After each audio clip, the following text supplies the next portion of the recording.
My name is Luna. I'm 15 years old. And the night I stopped being my grandmother's free labor started when I collapsed in the kitchen with second-degree burns and no one even called an ambulance. Get up, my grandmother said, stepping over me. The dinner rush isn't over. I'd been working in my family's restaurant since I was 8 years old. Not helping occasionally, not doing chores for allowance. Working. Full shifts. 12-hour days on weekends. Missing school when they were short-staffed. Burns, cuts, exhaustion so deep my bones ached. All unpaid. Because family doesn't charge family. The burn happened because I was moving too fast, trying to keep up with orders while my cousins sat in the dining room on their phones. I grabbed a pan handle without checking, and the metal seared into my palm like a brand. I hit the ground, vision blurring, the smell of my own burning skin making me gag. My grandmother glanced down at me, annoyed. Stop being dramatic. Run it under cold water and get back to work. My aunt, my mother's sister who managed the front of house, peeked into the kitchen. What's wrong with her? Nothing. She's fine. I wasn't fine. My hand was blistering, the pain so intense I could barely breathe. But I got up anyway, because I'd learned years ago that crying only made things worse. I ran my hand under cold water, wrapped it in a dish towel, and went back to the stove. That night, after closing, my grandmother counted the cash register while I scrubbed industrial ovens with one ruined hand. My cousins had left hours ago. They always left early. You're slow tonight, my grandmother said without looking up. We're losing money when you work this slow. Something inside me snapped. Not dramatically. Not with shouting. Just a quiet, clean break, like a bone fracturing under too much pressure. I burned my hand, I said. I need to see a doctor. We'll put ointment on it. I need a doctor. It's bad. She finally looked at me, her eyes cold. You think doctors are free? You think money grows on trees? This restaurant barely makes enough to keep the lights on. We don't have money for your drama. I've worked here for 7 years, I said quietly. You've never paid me once. Not even minimum wage. Not even. Her hand cracked across my face so fast I didn't see it coming. Ungrateful, she hissed. After everything we've done for you. We gave you a roof over your head when your worthless mother abandoned you. My mother hadn't abandoned me. She'd died when I was 7, and my grandmother had taken me in not out of love, but because I was free labor that couldn't say no. I'm 15, I said, tasting blood from where my teeth had cut my lip. This is child labor. It's illegal. It's family, she corrected. And if you don't like it, you know where the door is. She turned back to the cash register, dismissing me like I was nothing. I stood there for 10 seconds, hand throbbing, face stinging, something cold and final settling into my chest. Then I walked out the back door and never came back. Before I tell you what happened next, tell me, where are you right now, and have you ever worked yourself to death for people who didn't even see you as human? Comment below. I need to know this story is reaching the right people, ***. I'm Luna, 15 years old, with $37 in my pocket and burns covering my palm. And the only thing I know for sure is that I will never let anyone use me like that again. The first place I went was the emergency room. I sat in the waiting area for 4 hours with my hand wrapped in a dirty towel, trying not to cry from the pain. When they finally saw me, the nurse took one look at my burns, and her expression changed. How long ago did this happen? 6 hours. And no one brought you in? I brought myself. She exchanged a glance with the doctor, something unspoken passing between them. They treated the burns, bandaged my hand professionally, and gave me a prescription for antibiotics and pain medication. Then the doctor sat down across from me. Luna, those burns are severe. They're going to scar. And judging by the older marks on your arms, this isn't the first time. What's happening at home? I almost lied. The instinct to protect my grandmother, to not make trouble, was so deeply programmed I could feel the fake explanation forming in my throat. But then I looked at my bandaged hand and thought about 7 years of unpaid labor, of being slapped for asking for help, of watching my cousins leave early while I closed alone. I work at my family's restaurant, I said. I've worked there since I was 8. Full shifts. No pay. They say it's my contribution to the family. The doctor's jaw tightened. That's not legal. I know. Do you have somewhere safe to go tonight? I didn't. But I nodded anyway because the thought of going back to that kitchen, to my grandmother's cold eyes and my aunt's indifference, made me want to throw up. They didn't believe me. The doctor called a social worker. I spent that night in a temporary youth shelter, sleeping in a room with 3 other girls, my bandaged hand throbbing despite the pain medication. The social worker, a tired woman named Patricia, came back the next morning with coffee and questions. I spoke with your grandmother, she said. She claims you're lying about the work conditions. She says you help out occasionally but that you're exaggerating. Of course she did. She also said you stole money from the register before you left. My stomach dropped. That's not true. I know, Patricia said gently. I've seen cases like yours before. The question is, do you want to press charges for labor violations and child abuse? Because you can. The burns alone are enough evidence, and if we investigate, we'll find proof of the illegal working hours. I thought about it. About my grandmother's restaurant shutting down, about her facing fines or worse. About the satisfaction of watching her lose everything like she tried to make me lose myself.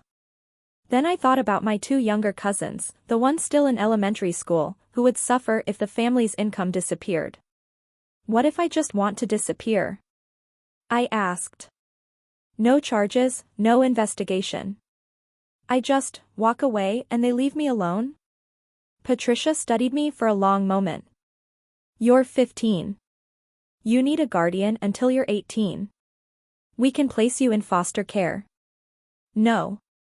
The word came out sharper than I intended. I've heard the stories about foster care. I'll figure something out. Luna. I have a plan, I lied. I just need them to stop looking for me. Patricia sighed. I can't officially help you run away. But I can tell you that if you were to find stable housing and a way to support yourself, and if you were to check in with me weekly to prove you're safe, I might be able to avoid reporting you as a runaway. It wasn't permission. But it wasn't a no. I had no plan. No family that wasn't toxic. No money beyond the $37 in my pocket. What I did have was 7 years of restaurant experience and the knowledge that every kitchen in the city was desperately short-staffed. I lied about my age. Told them I was 17, showed a fake ID my friend's older sister made for me for $20. Got hired at a busy downtown bistro the same day.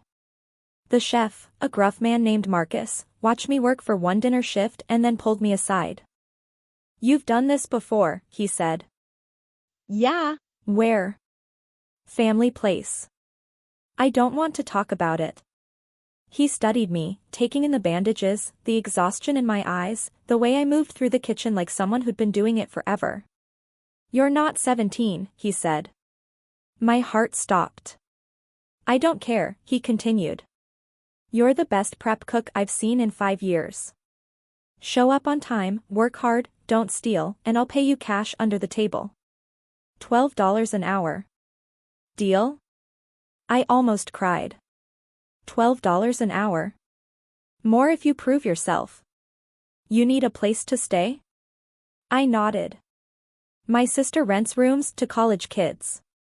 I'll call her. You'll need first month's rent up front. With 2 weeks of wages, I could do it. I worked 70-hour weeks, saved every penny, and avoided my grandmother's restaurant like it was radioactive. Patricia checked on me weekly, always with the same warning, this isn't sustainable. You need to be in school. But school meant paperwork. Paperwork meant my grandmother finding me. So I kept working. 3 months after I left, my grandmother's restaurant burned down. I wasn't there. I was at work, prepping vegetables for the dinner rush, when Marcus's phone buzzed with a local news alert. "Holy shit," he said, showing me the screen. "Isn't this your family's place?" The photo showed flames pouring from the kitchen, firefighters hosing down the building. The headline read, "Local restaurant destroyed in grease fire." My first thought was guilt. Had I caused this somehow? By leaving? My second thought was darker, good. No one died. The fire started after closing, origin traced to improper cleaning of the ventilation system. The same ventilation system I used to clean every night while my grandmother counted money. Insurance paid out, but barely. The building was old, the coverage minimal. My grandmother tried to reopen in a new location, but without me doing the work of 3 people for free, labor costs ate up the profit margins. 6 months after the fire, I heard through a mutual acquaintance that the restaurant had closed permanently. My grandmother had lost everything. I felt nothing. Not satisfaction, not guilt, just emptiness where family used to be. Here's what I want to ask you, when the people who used you lose everything, do you owe them sympathy? Or is their suffering just the natural consequence of treating people like tools, ***? By 16, I was the youngest sous chef Marcus had ever hired. By 17, I had my own apartment and enough money to start planning for the future. I also started taking online high school classes, working toward my GED in the margins between shifts. One evening, Patricia came to the restaurant for dinner. She ordered the special, then asked to speak with Marcus. "You know she's 17, right?" Patricia said. "Not 18 like her ID says?" Marcus didn't even blink. "I know she's a hard worker who shows up on time and never complains. Age is just a number. Age is a legal liability. She's safer here than wherever she was before," Marcus said flatly. "You want to report me, go ahead. But ask yourself if you'll be helping her or hurting her." Patricia left without finishing her meal. "But she also didn't report us. My grandmother found me 6 months before I turned 18. She showed up at the restaurant during lunch rush, looking older and harder than I remembered." Marcus blocked her at the entrance. "We're not serving you. I need to talk to my granddaughter. She doesn't want to talk to you. She's still a minor. I have custody rights." "Try it," Marcus said coldly. "Call the police. Explain how you lost custody. Explain the burns. Explain 7 years of unpaid child labor. I'll wait." My grandmother's face went pale. She looked past Marcus to where I stood in the kitchen doorway, my scarred hand resting on the counter. "Luna, please. I'm sorry. We lost everything. The insurance money is gone. I'm living in a studio apartment. I need help." The audacity of it almost made me laugh. "You need help?" I repeated. "After everything? I raised you. I fed you. I gave you skills. You used me," I corrected. "There's a difference. I'm family." "Family doesn't burn," I said quietly, holding up my scarred palm. "But you let me burn over and told me to stop being dramatic. So no. I don't owe you anything. Not money, not sympathy, not forgiveness." She stood there, trembling, and for the first time I saw her as she really was, a bitter, desperate woman who had destroyed her own life through cruelty and greed. "Please," she whispered. "Leave," Marcus said. "Or I'm calling the cops." She left. I watched her walk away down the sidewalk, shoulders hunched, and felt nothing. Would you have helped her? If the person who destroyed your childhood came back broken and begging, would you give them anything? Or would you let them drown in the consequences they created? I'm 19 now. Marcus retired and left me the restaurant in his will. Not his daughter, not his wife. Me. The runaway kid he'd taken a chance on. "You earned this," the letter said. "Every scar, every shift, every night you worked when you should have been doing homework. This is yours." I renamed it Luna's Table. Painted the walls deep blue, installed an open kitchen so diners could watch us work. Created a menu that honored my mother's recipes, the ones my grandmother used to make before bitterness poisoned everything. We're booked 3 weeks out. Food critics call it the most exciting new restaurant in the city. I've been featured in magazines, interviewed on podcasts, praised for my innovative fusion of traditional and modern techniques. They don't know I learned those techniques while being abused. They don't know the scars on my hands are from child labor. They don't know I'm a high school dropout who got her GED online at 2 a.m. between shifts. But I know. And that's enough. Last month, my grandmother died. My aunt called to tell me, her voice cold and accusatory. She asked for you at the end, my aunt said. She wanted to see you. But you couldn't be bothered to visit. No, I agreed. I couldn't. You're heartless. I'm free, I corrected. There's a difference. She hung up on me. I went back to work, plating a dish named after my mother, and didn't think about my grandmother again. Because here's the truth they don't tell you about toxic families, you don't owe them your presence at their deathbed. You don't owe them forgiveness because they're dying. You don't owe them anything except the life you built from the ashes of the childhood they burned. Yesterday, a 15-year-old girl came into the restaurant asking for a job. She had burns on her arms, exhaustion in her eyes, and a desperation I recognized immediately. Do you have restaurant experience? I asked. 7 years, she said. But I can't list my references. I hired her on the spot.